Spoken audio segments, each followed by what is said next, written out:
Hey folks, welcome to Market Intraday Analysis by InTheMoneyStocks.com, your leaders in pure technical analysis, avoiding all that Wall Street hype.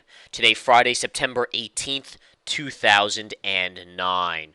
Well, folks, the markets are trading to the upside today, as you can see here, just slightly to the upside right now across the board. The Dow is up about 50 points on the day, the Nasdaq is up about 7.5, and the S&P 500 up about 3.5 points, basically 1/3% higher across the board. Now, we had some positive news coming out this morning that really gave things a little bit of a positive move early on, and that news really was an upgrade of Procter & Gamble, symbol PG, and I'll show you guys that chart here.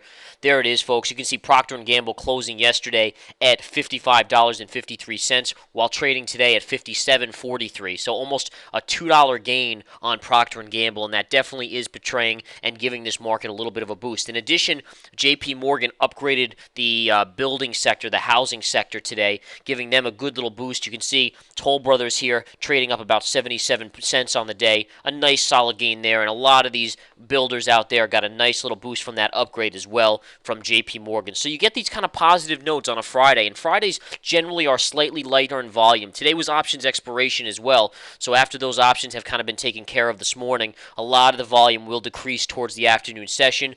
In addition, you do have a Jewish holiday this coming weekend, and that could also portray a little bit of the lighter volume here this evening and into the next week, early next week as well. So we'll continue to watch, but remember, if you do have a lighter volume day, it almost always portrays a up market or at least a neutral to slightly positive market, and that is pretty much what we're seeing today with the Dow now inching up about 50 points on the day. Couple things to go over here that I want to point out. Number one, you can see initially we sold off and went right to a beautiful double bottom from yesterday's lows. Please note that because that was the key to watch in this video here I want to show you guys today, because that was a buying opportunity. Every time you came down there, whether you pierced it here or not, that was a beautiful buying opportunity, that low from yesterday. The low from today also, once you pierced that, you made a new low, then you came down, pierced the second new low here again, and then made a very, very successful move up. We have since taken out this high pivot from this morning's bounce off that first level, which should be looked at as a slightly bullish sign in the afternoon market right now. The one thing you have to look at, though, is you're right into some good resistance here in the near term. So the market here, see the 50 moving average sloping lower? That is resistance right there, and that's currently what we're hitting. If you get through that 50, you're going to look at this 107 even number as being a big level.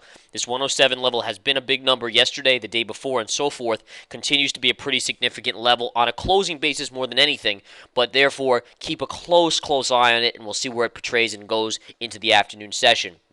If you get through 107, you have a good probability of moving all the way up to this afternoon yesterday's pivot high. And what you're going to do here is take your line across and just draw that line straight across, and that will be a major level in the afternoon session. That would be upwards of 107.40 on the SPY, 107.45.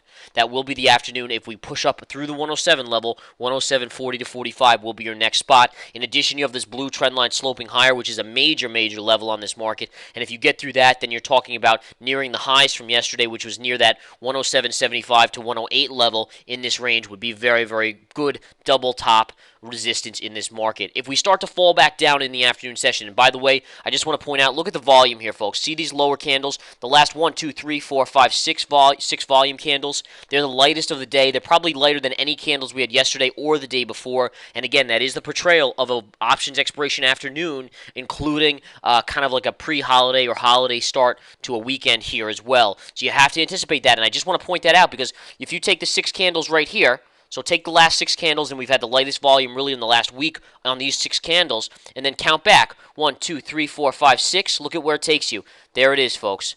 So really that's what you're seeing here. The light volume, and this is a perfect example how the light volume is pushing this market up beautifully. Now, interestingly enough, we sold off today on a couple different reasons. Number one, initially we sold off and came back down before we bounced up here again to go positive, is really to look at, you want to look at the dollar. I've portrayed the dollar in multiple videos, and the dollar is on the stronger side. Interestingly enough, check this out. Initially, beautiful move up in the dollar here, very, very strong move in the dollar, and what did the spiders do?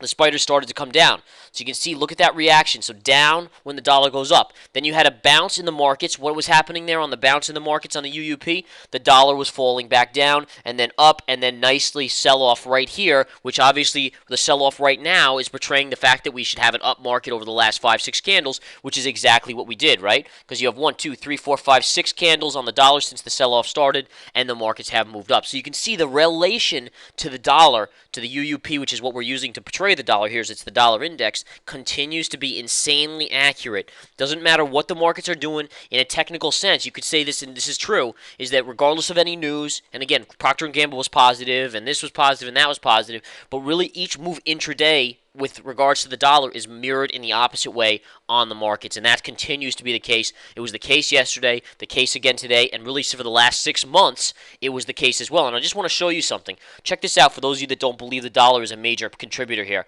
Go back to the high on the dollar in 2009. Right here. What date was that high put in? This is the high of 2009 on the UUP and on the dollar.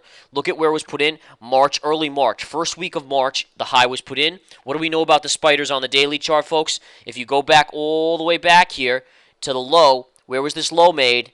And that would be exactly in the first week of March. So you can see the correlation has been there since the low was put in, no doubt about it. Even further back, to be honest. But that is continuing to be. So if there's one thing I want you to take away from today's video, please remember that the dollar is a key player on the intraday moves in this market. Bottom line, you have to watch it. You have to respect it. The dollar will continue to be. Now, next week we have some auctions. I think there's $112 billion in auctions. So it looks like more printing of money is going on here, which will continue to dilute. But oftentimes going into the auctions, they'll prop the dollar up to make sure the auction goes off well. You know, as long as you can't have a dollar in a free fall, basically, and then expect people to buy your debt. It's just not going to happen. So you have to kind of give a little bit of a pop to the dollar, or at least a stabilization effect to the dollar to see that, you know, really hold true, and then you have a better auction. So we'll see if that's what they're doing with a little bit of an uptick in the dollar today, maybe Monday, Tuesday of next week, going into those auctions to make sure that you get the auctions being bought up enough. All right, you can still see on the spiders, guys. Just want to reiterate here, 50 moving averages, near-term resistance. Also, this white line at 107. That's right where you are right now. We want to see if we come back down a little bit. If we come back down off of that level, if we get through that 107 level, start looking for the pivot high in the afternoon yesterday at 107.42. That will be your next spot to watch. All right, folks, have a wonderful day. We encourage you to come join the research center at inthemoneystocks.com. There's about 5-6 different services, including nightly 30 to 40-minute videos on technical analysis put out guiding you about the next day, the next week, the next month. Also, hidden gems plays that have knocked them out of the park, as much as 500% gains on these hidden gems in the last couple months. Just a small batch of the daily market reports, obviously, with all the key levels on gold, oil, the dollar, and the 10-year. What else do we have in there? Technical tactic videos, pro trader watch list, hot charts and alerts, which continue to nail them on any major move coming in on weekly, monthly charts for swing traders. Come join the research center. Also join the chat room. We will see you soon. Take care.